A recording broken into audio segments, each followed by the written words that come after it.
क्षमा करो मेरे राम रघुनाथ, अब तक के सारे अपराध। क्षमा करो मेरे राम रघुनाथ, अब तक के सारे अपराध। क्षमा करो मेरे राम रघुनाथ, अब तक के सारे अपराध। क्षमा करो मेरे राम रघुनाथ, अब तक के सारे अपराध।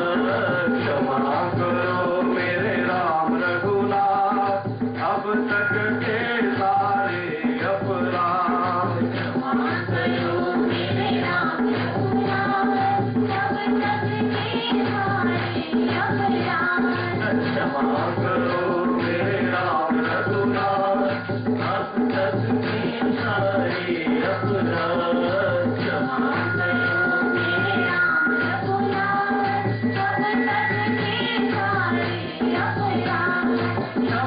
करो मेरे राम रघुनाथ, अब तक के सारे अपराध। क्षमा करो मेरे राम रघुनाथ, अब तक के सारे अपराध। क्षमा करो मेरे राम रघुनाथ, अब तक के सारे अपराध। क्षमा करो मेरे राम रघुनाथ, अब तक के सारे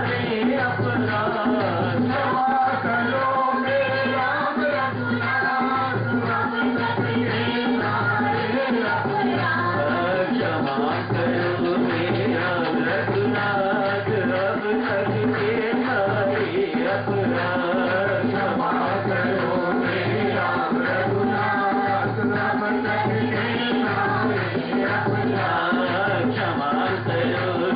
राम रघुनाथ, अब तक के सारे अपराध। क्षमा करो मेरे राम रघुनाथ, अब तक के सारे अपराध।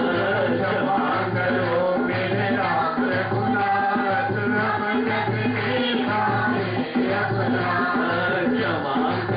मेरे राम रघुनाथ, अब तक के सारे अपराध। क्षमा करो मेरे राम रघुनाथ, अब तक के सारे अपराध। क्षमा करो मेरे राम रघुनाथ, अब तक के सारे अपराध। क्षमा करो मेरे राम रघुनाथ, अब तक के सारे अपराध। क्षमा करो मेरे राम रघुनाथ, अब तक के सारे अपराध। क्षमा करो मेरे राम रघुनाथ, अब तक के सारे अपराध। क्षमा करो मेरे राम रघुनाथ, अब तक के सारे अपराध। क्षमा करो मेरे राम रघुनाथ, अब तक के सारे अपराध। क्षमा करो मेरे राम रघुनाथ, अब तक के सारे अपराध। क्षमा करो मेरे राम रघुनाथ, अब तक के सारे अपराध। क्षमा करो मेरे राम रघुनाथ, अब तक के सारे अपराध। क्षमा करो मेरे राम रघुनाथ, अब तक के सारे अपराध। कोटि से प्रणाम है मेरी माता और सज्जनों, आप सबके श्री चरणों में, नन्हे बच्चों से लेकर बड़े बच्चों तक सबको मेरा ढेर सारा प्यार, बहुत बहुत प्यार। आप सबको बहुत बहुत धन्यवाद आप सबका पधारने के लिए। आज के ये सज्जनों एक ऐसे राम भक्त की बात करते हैं, देखिए उनके जीवन से हमें क्या कुछ सीखने को मिलता है।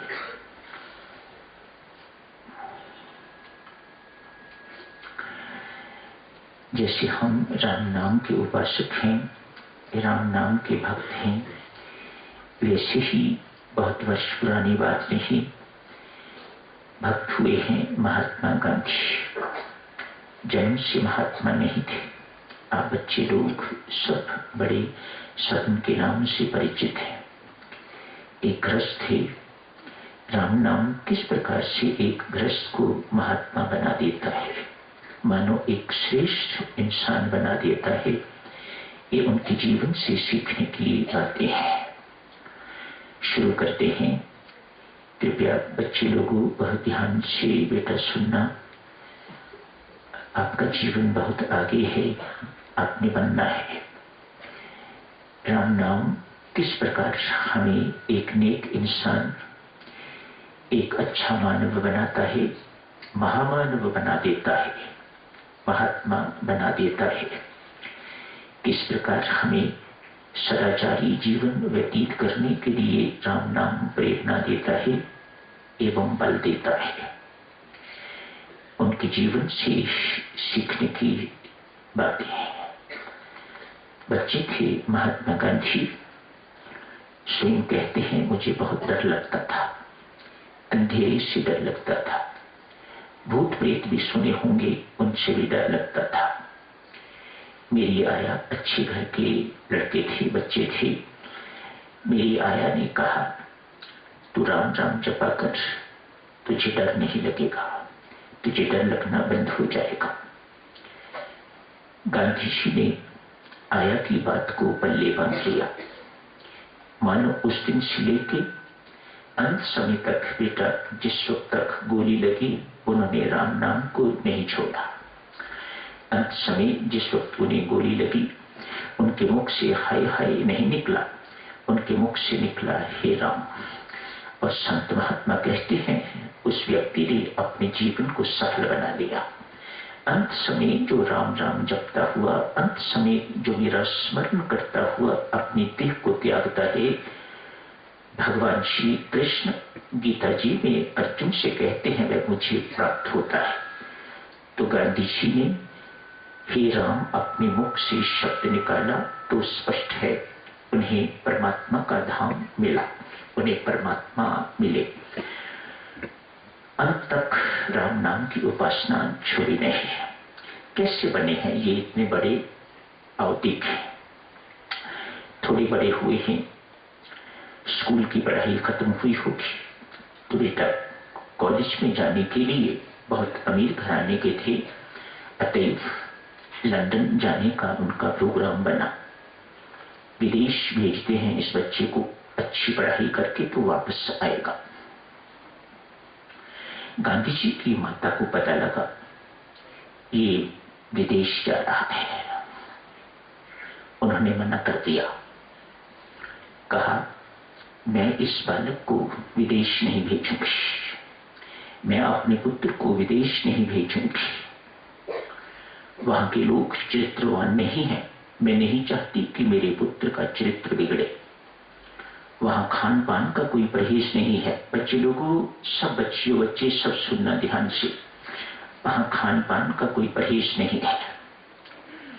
हम लोग तो मानते हैं ना, हमें वह कुछ नहीं खाना जो परमात्मा को ना खिलाया जा सके, वह हमें पीना भी नहीं है जो परमात्मा को ना पिलाया जा सके, वह हमें बोलना भी नहीं है जो परमात्मा को ना सुनाया जा सके। मानो कितनी अच्छी माँ है, अपने बेटे के लिए ये सब कुछ सोच विचार के तो कह रही है कि मैं इसे विदेश नहीं भेजूंगी, मैं इसे चरित्रहीन नहीं बनाना चाहती, मैं इसे चित्रवान बनाना चाहती हूँ, फुल ऑफ कैरेक्टर। गांधी को पता लगा मेरी माँ रोक रही है मुझे विदेश जाने के लिए, अतएव गए, जाके माँ के चरण पकड़े। चरण पकड़े, माँ से कहते हैं माँ मैं तेरे चरणों की कसम खाता हूं, मैं ऐसा कुछ नहीं करूंगा जिससे मेरा चरित्र बिगड़े। जो मुझे खाना चाहिए मैं वही खाऊंगा, जो भारतीय संस्कृति पीने के लिए कहती है मैं वही पीऊंगा, जैसा भारतीय संस्कृति हिंदू संस्कृति करने के लिए कहती है मैं वही करूंगा, मैं इसके विपरीत कुछ नहीं करूंगा। मैं आपके चरणों की सुगंध खा के कहता हूं, हर सप्ताह आपको एक पत्र लिख के तो मैं रिपोर्ट भेजा करूंगा, मुझे आप विदेश जाने दीजिएगा। माँ ने बहुत प्यार किया, सिर पर हाथ फेरा, पीठ पर हाथ फेरा, जाओ बेटा। माँ ने जाने की इजाजत दी। गांधी जी वहां पहुंच गए। वहां पहुंच के अकेले हैं, मानो सिर पर कोई अंकुश नहीं था। जैसे आप लोग हॉस्टल में चले जाओ, थोड़े बड़े हो जाओगे, हॉस्टल में चले जाओगे या कुल्लू कॉलेज में चले जाओगे पढ़ने के लिए, मानो माता पिता वहां देखने वाले नहीं है, माता पिता वहां आपको समझाने वाले नहीं है। आप अपनी मनमानी कर सकते हो, जो कुछ खाना चाहो खा सकते हो। कौन है वहां देखने वाला और कौन है वहां रोकने वाला? गांधी जी के साथ भी ऐसा ही हुआ। वह लड़के उनकी आयु के जगह जगह से पढ़ने के लिए आए हुए थे। अतः कहा, अरे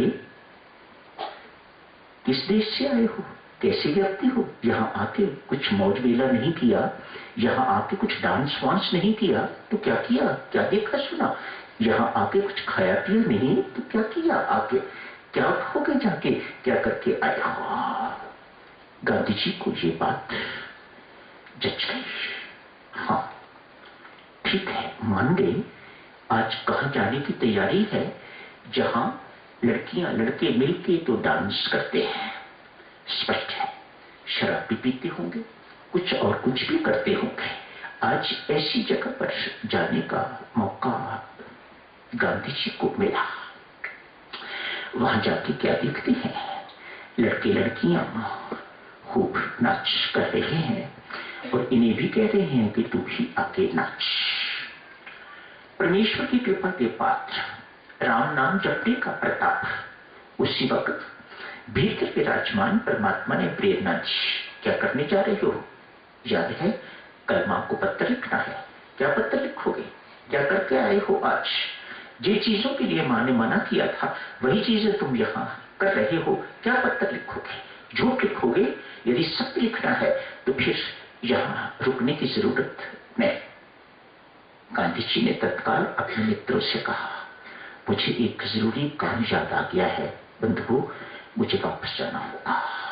अतः उनसे इजाजत लेके जो कोई भी साधन मिला जाने का अपने कक्ष में पहुंचे, जाके मां को पत्र लिखा, मां तेरे चरणों की सुगंध न खाई हुई होती तो आज गिर गया होता।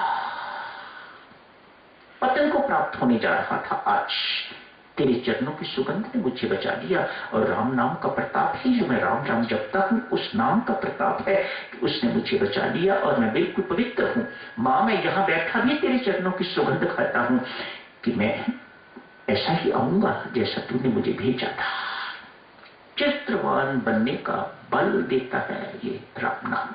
सदाचारी जीवन जीने का बल देता है, प्रेरणा देता है एवं बल देता है ये राम नाम। इसी मामूली चीज ना समझिएगा, इसी मामूली नाम ना समझिएगा, इसी मामूली मंत्र ना समझिएगा। ये हमारे जीवन में क्या कुछ घटित कर देता है, इनके जीवन से देखने को मिलता है। बड़े बनना बहुत कठिन बात है, हर एक बड़ा नहीं बन पाता। पढ़ाई लिखाई तो हर कोई करता है, कॉलेज भी हर कोई जाता है, उसके आगे की पढ़ाई भी बहुत कुछ करता है, लेकिन हर कोई महान नहीं बनता। जैसे महात्मा गांधी, ये जन्म से महात्मा नहीं, ग्रस्त है। राम नाम की महिमा देखिए और उनके अपने चित्र, उनके आचरण को देखिएगा कि उन्हें उनके कोई असली नाम से जानता ही नहीं है कि उनका असली नाम क्या है। महात्मा या बापू कहते हैं या महात्मा कहते हैं। महात्मा गांधी कहां से कहां पहुंच गए ये व्यक्ति और पहुंचाने वाले राम नाम।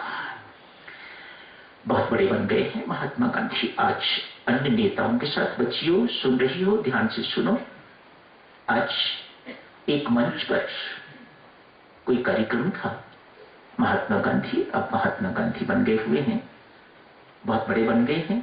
वहां मंच पर इनको बैठाया गया है, वहां मंच पर बैठ के और नेता भी बैठे हुए हैं। कोई कार्यक्रम था, स्पष्ट है गांधी जी को कुछ बोलना होगा, कुछ भाषण इत्यादि देना होगा। जनसभा बुद्ध बैठी हुई थी, उनको संबोधित करना होगा। अभी शुरू नहीं किया, अभी कार्यक्रम शुरू नहीं हुआ। दूर बैठे देखा एक बुजुर्ग बैठे हुए हैं और लगा ये बुजुर्ग मेरे देखे हुए हैं, लेकिन इतने वर्षों के बाद देखा है कि पहचान नहीं पा रहे कि ये कौन है। थोड़ी देर के लिए आंख बंद करी, अपना इस प्रकार से किया इत्यादि इत्यादि, ताकि मुझे याद आए कि ये व्यक्ति कौन है। याद आया ये मेरे स्कूल के अध्यापक हैं, इनसे मैं पढ़ा हुआ। अतएव मंच छोड़ा, स्टेज पर बैठे हुए थे महात्मा गांधी। बच्चों बड़े बनना बहुत कठिन है। देखो, मंच पर बैठे गांधी ने देखा मेरे स्कूल के टीचर, अध्यापक, शिक्षक बैठे हुए हैं। मंच छोड़ा, इनको बोला आप कार्यक्रम जारी रखो। जाके उनके पास बैठ गए, जाके चरण छुए, प्रणाम किया, कहा आप वही है ना जो मुझे स्कूल में पढ़ाया करते थे? हाँ, मैं वही हूं। परिचय पूछा, बच्चों का पूछा, कितने बड़े हैं, क्या क्या करते हैं, सब कुछ पूछताछ करने के बाद सोचे वह अध्यापक अपने इस विद्यार्थी पर कितने गर्वित होंगे। मंच छोड़ के इतना बड़ा आदमी जिसको सुनने के लिए इतना जनसमूह इकट्ठा हुआ है, वह अपने मंच को छोड़ के तो एक गरीब आदमी के पास, एक गरीब शिक्षक के पास, एक गरीब अध्यापक के पास आके बैठ गया और आके चरणों में प्रणाम किया, पूछताछ की।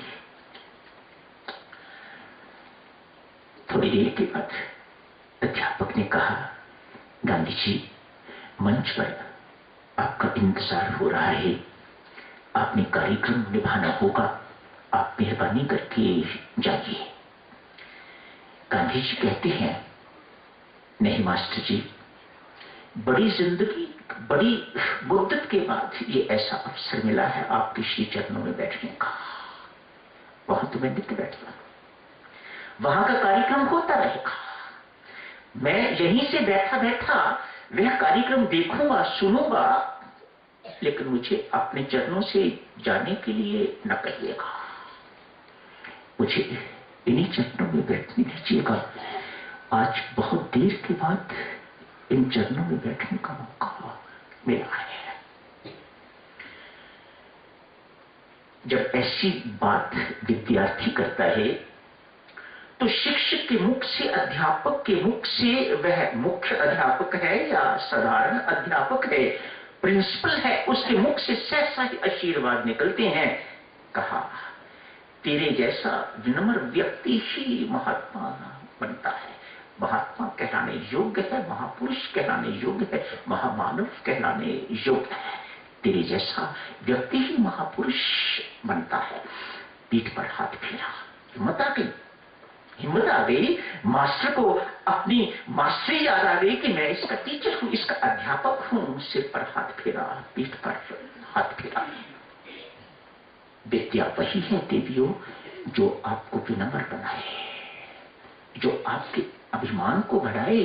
वह विद्या नहीं, वह विनाशकारी होगी, वह एक ना एक दिन गिरा के रहेगी, एक ना एक दिन पतन करवा के रहेगी, करके रहेगी।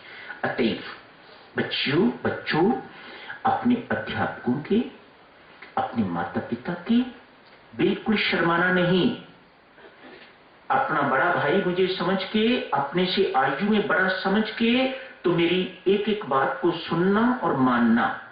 यदि आज तक आप नहीं करते तो कल से शुरू करना।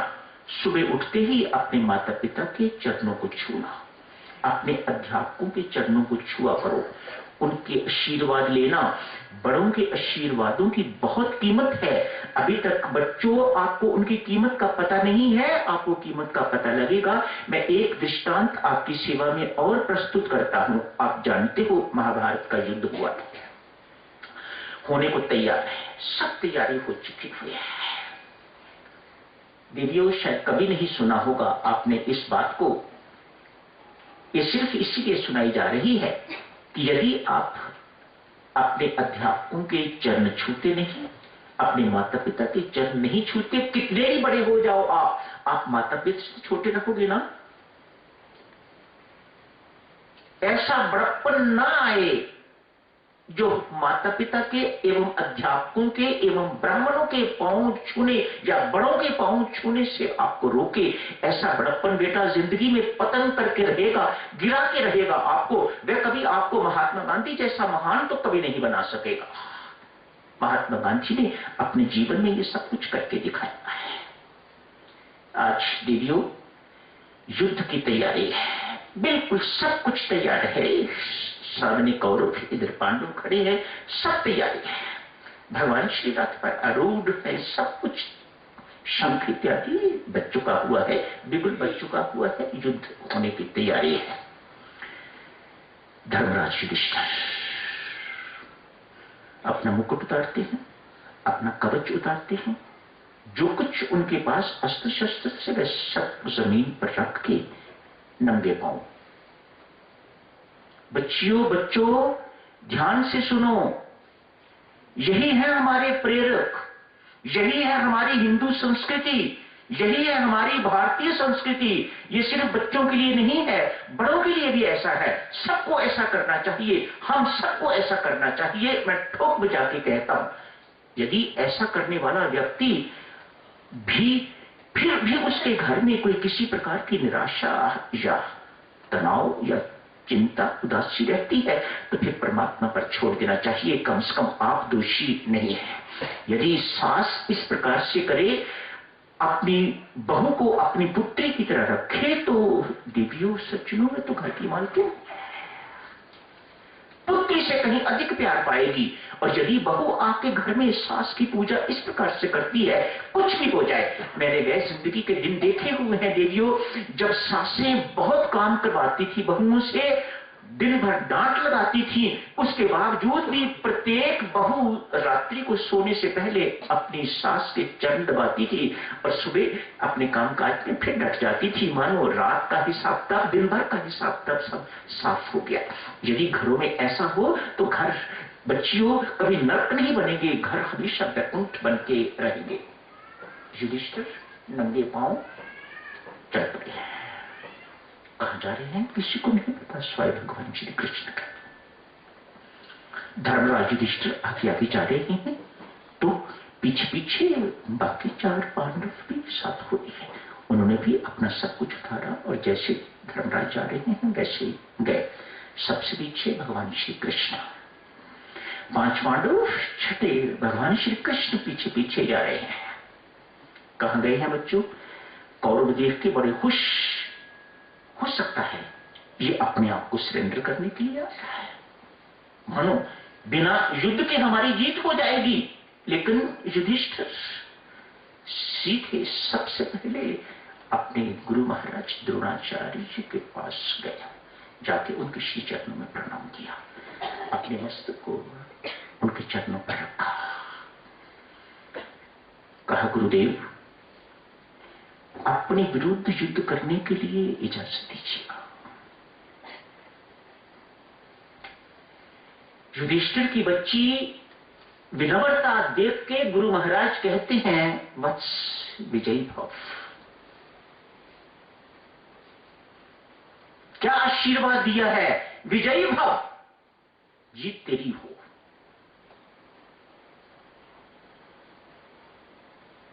बड़े संक्षिप्त रूप बता रहा हूं। भीष्म पितामह के पास गए, चरणों में प्रणाम किया। यदि तुम ना आते, भीष्म पितामह कहते हैं युधिष्ठिर यदि तुम मेरे पास ना आए हुए होते तो मैं तुम्हें शाप दे देता कि तुमने धर्माचरण का पालन नहीं किया। अब तू मेरे पास आया है, विजय तेरी होगी।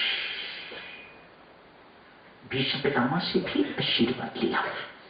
युधिष्ठिर ने कहा, पितामह आपने विजयी भव का आशीर्वाद दे दिया है, आपके जिंदा रहते हुए, द्रोणाचार्य के जिंदा रहते हुए हम कभी जीत नहीं सकेंगे। आपको तो इच्छा मृत्यु का वरदान है। भीष्म पितामह ने मन से मन कहा होगा, इच्छा पैदा करने वाला तुम्हारे पक्ष में है, वह पीछे खड़ा है, काहे की चिंता करते हो? वह भगवान श्री कृष्ण, वह कभी भी इच्छा उत्पन्न कर देगा मृत्यु की, तो मैं मर जाऊंगा। कृपाचार्य से आशीर्वाद लिया है। बच्चियों, ये चरणों में प्रणाम करने का फल सबने विजयी भव का आशीर्वाद दिया। पांडव जीते, जीत हो गई उनकी। अतएव आप सबसे निवेदन है, आप विद्यार्थी हो, गृहिणी हो, कर्मचारी हो, बड़े हो गए हो, इन बातों का ध्यान नहीं रखना। जो आपसे बड़े हैं उनके चरणों को जरूर छूना, उनसे आशीर्वाद जरूर लेने हैं। स्वामी जी महाराज से गांधी जी का मिलन शिमला में हुआ था। कुछ मिनटों के लिए गांधी जी, स्वामी जी ने कहा, आपको राम नाम में विश्वास तो बहुत है, लेकिन आप नियम पूर्वक राम नाम नहीं जपते। आप नियम पूर्वक राम नाम जपे तो आपको भव्य सफलता मिलेगी। स्वामी जी महाराज की बात सुन के, इन स्वामी जी महाराज की बात सुन के शिमला में बैठे थे आप ये दोनों थोड़े मिनटों के लिए। स्वामी जी की बात सुन के तो गांधी जी ने वायदा किया, स्वामी जी मैं आपसे वायदा करता हूं आगे से मैं नियम पूर्वक राम नाम जपा करूंगा।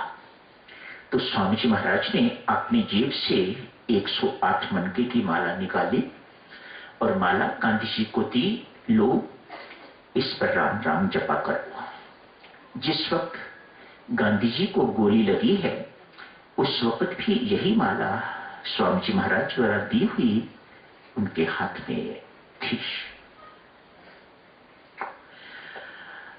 कहा करते, जब मैं अंग्रेजों की चाल में फंस जाता हूं तो मैं अपनी मां के पास जाता हूं। गांधी जी की बात सुनो बच्चे लोगों, कहते हैं जब मैं अंग्रेजों की किसी कुचाल में फंस जाता हूं तो मुझे कोई समाधान दिखाई नहीं देता तो मैं अपनी मां के पास जाता हूं।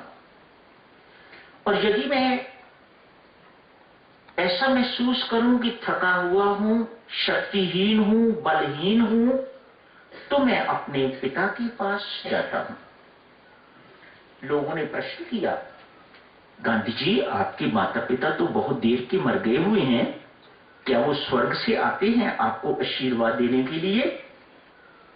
गांधी जी ने कहा, नहीं भाई, गीता जी मेरी मां है।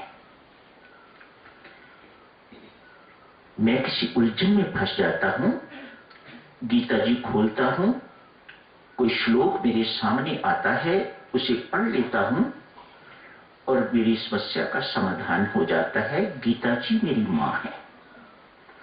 जब मैं ये महसूस करूं कि मेरे अंदर बल की कमी है, शक्ति की कमी है, तो मैं अपने बाप के साथ जाता हूं। राम नाम मेरा बाप है। थोड़ी देर के लिए राम राम जपता हूं तो मुझे बल की प्राप्ति होती है, शक्ति की प्राप्ति होती है। मैं पुनः अंग्रेजों के साथ जूझने के लिए तैयार हो जाता हूं, तत्पर हो जाता हूं। कितना कुछ साक्ष्य इनके जीवन से हमें सीखने को मिलता है। एक वकील ने कहा, गांधी जितना समय तुम भजन पाठ, प्रार्थना इत्यादि में लगाते हो, यदि इतना समय और देश सेवा करो तो कितनी और देश सेवा हो सके।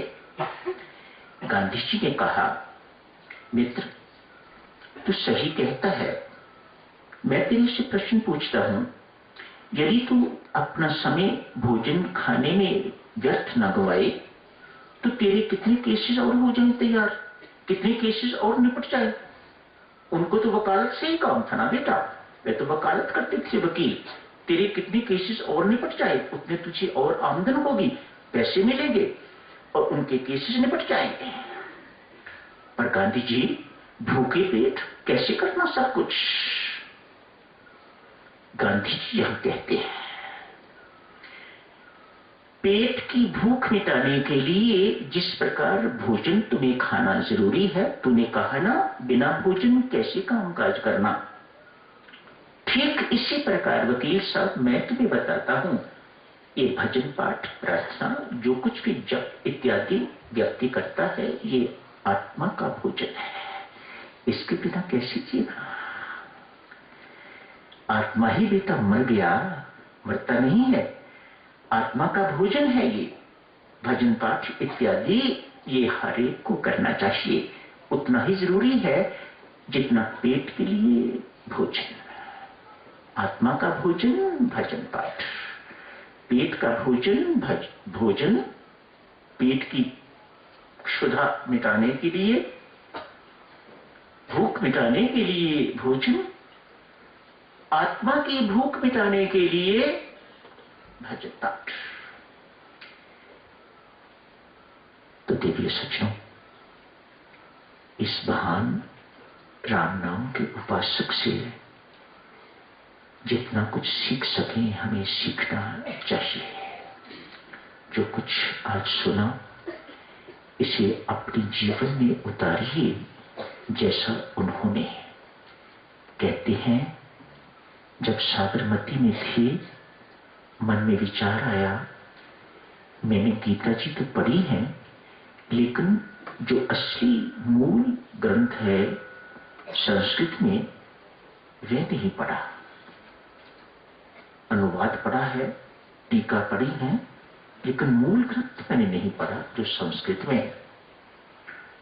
इच्छा जागृत हुई, अतएव विनोबा भावे को टीचर अध्यापक चुना गया।